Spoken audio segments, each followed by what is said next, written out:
Oi, gente, eu sou o Igor.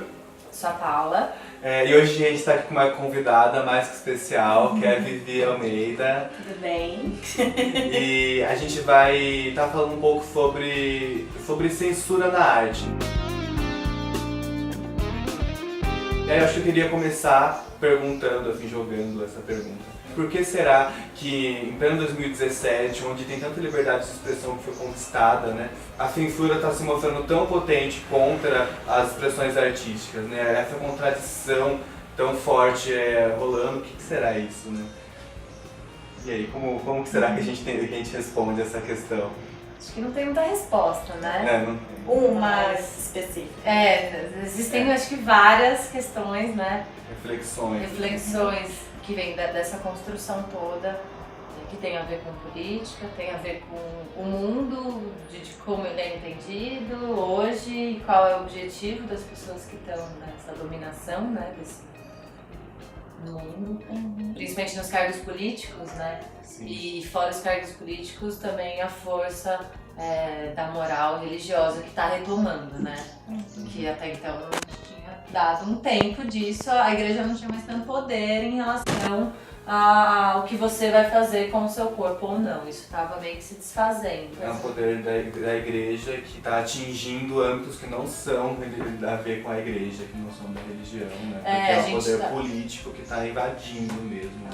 O nosso prefeito da cidade, evangélico, assim, isso não é um problema ele ser evangélico, é um problema ele achar que essa moral ela tem que ser discutida dentro da política, né? Esse é o problema, cada um tem a sua escolha, né, do que você tem a fé ou não. A questão grande é mesmo misturar essas duas coisas. De novo, a gente já viveu muitas misturas dessa, né? Há muitos séculos já está escrito nos nossos livros de história os massacres, né, que foram acontecendo. A perseguição, né? Perseguição. Que já aconteceu. Eu acho que as bancadas evangélicas, de alguma forma, elas são máscaras para uma força política que está sendo implantada, que está acontecendo. Então, existe uma desculpa nesse conservadorismo da igreja, né? Dessas bancadas, desses políticos que estão assumindo esses lugares, usam como desculpa esse conservadorismo da igreja para atingir os lugares que eles querem atingir, principalmente com dinheiro, de cargos políticos. E aí, como é que isso, né, a pergunta, como é que isso volta para a censura? Por que a gente está nesse momento de censura desse levante? Eu acho que tem esse levante conservador. Essa frente conservadora é que é o problema. E que não necessariamente está ligada à religião. Ou não necessariamente está ligada a uma religião. Pode estar. A gente teve aqui em Jundiaí um caso do espetáculo que foi uma censura com relação à religião católica, a igreja católica que barrou. A princesa e a... Não, o espetáculo do Sesc. É isso. Isso é barrado por uma bancada conservadora. Sim. E isso é barrado, no caso aqui em Jundiaí, por uma religião. Sim. Que se colocou ali. Mas eu acho que é por pessoas que fazem parte, né, não pela religião. Exatamente. Por um grupo específico de pessoas que fazem parte de uma religião. Que usam que usam isso, né? Usam a religião para alcançarem lugares ali de poder, né? E de razão, talvez, né, que eles encontram. De alguma forma, é uma forma de usar o discurso religioso para tomar atitudes políticas, né? Exatamente. E não que o discurso religioso tenha um problema. Sim, o problema é esse... É o conservadorismo dentro do discurso. A forma com que eles apropriam da fé das pessoas, da religião das pessoas que estão ali por algum motivo, N motivos, a forma com que essas pessoas utilizam dessa fé para se fortalecer dentro desses cargos políticos. A gente tem resposta disso no Brasil, a gente tem resposta disso em Jundiaí, a gente tem resposta disso no mundo. Como é que esse conservadorismo consegue atingir esses espaços? Aqui a gente é um país religioso e a gente tem isso através da religião. Eu acredito que esse conservadorismo, e que a gente tem um problema aqui no Brasil, mas a gente tem um problema mundial. A gente tem na América do Norte o Trump ali nos Estados Unidos tomando esse conservadorismo também, e ele toma por uma outra frente, que não é uma frente religiosa. Exatamente. Os Estados Unidos é um país que é um país da televisão, que é um país da mercadoria, que é um país do consumo. Então, nada melhor do que o Trump, que é o maior empresário dali daquele lugar, se não do mundo, para estar à frente de levar um país como esse. Então, e pelo conservadorismo também. Considerando que esse conservadorismo ele tá na cabeça das pessoas, então, né, a partir do momento que as pessoas são manipuladas assim por esses discursos, acontece um fenômeno onde as pessoas elas se veem no papel de estar podendo barrar obras de arte, trabalhos artísticos e enfim, o que é por um lado importante ver que as pessoas estão colocando suas opiniões sobre trabalhos artísticos que antes não eram vistos, mas que por um lado existe uma falta de uma atenção para o contexto, não vem imagens na internet e já saem falando, e que isso alimenta alimenta movimentos políticos que têm poder, como o MBL, por exemplo, que chegou a barrar a exposição Queer Museu em Porto Alegre e também teve aquele caso do MAN, que aí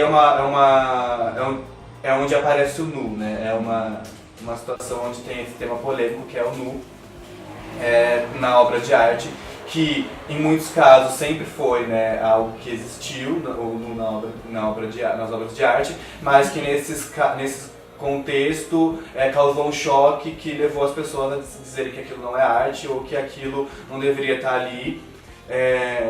Numa polêmica muito estranha, porque envolve instituições, envolve movimentos políticos, mas exatamente o que está sendo atacado, né, que a gente não sabe o que é. Então eu acho que é legal a gente falar um pouco sobre essa questão do nu na arte hoje em dia, por que existe esse choque.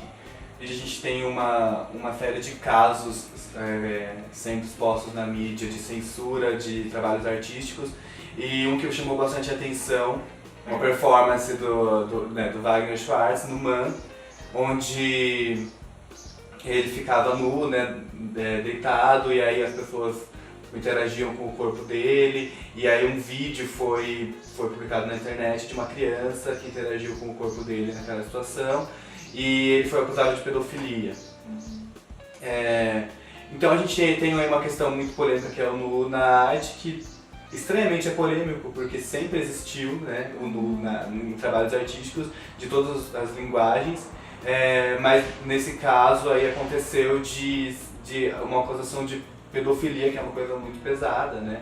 É um crime séria, né? Muito séria. Por que o corpo nu dele ali é considerado criminoso e não é visto como um trabalho artístico, não é lido como um trabalho artístico dele? Assim? Em 1863, um quadro foi exposto do Manet, chamado Olympia. Até então, a história sobre o quadro, né, o burburinho sobre o quadro, ele entrou no Salão de Paris da época. Conseguiu entrar, mas foi extremamente criticado. E a história foi que aquela mulher que estava sendo retratada, ela era uma garota de programa, né, uma prostituta.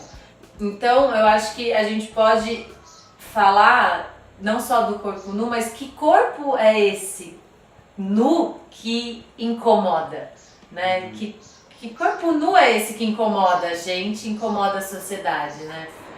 As mulheres estão sempre nuas. O carnaval, as mulheres aparecem nuas, seminuas. Na tela da TV. Na tela da TV, a gente tem várias cenas de nudez, seminudez em novelas. De uma mulher, né? De uma eu mulher. Acho que é importante a gente falar disso, assim. Eu acho que é aí que tá a grande questão. Existe um corpo que é permitido. Existe um corpo que é aceito, um corpo que tem um molde, um tamanho, uma medida, uma cor, e que é permitido que ele exista e que ele seja exposto. Esse corpo é um corpo feminino e é um certo tipo de corpo feminino.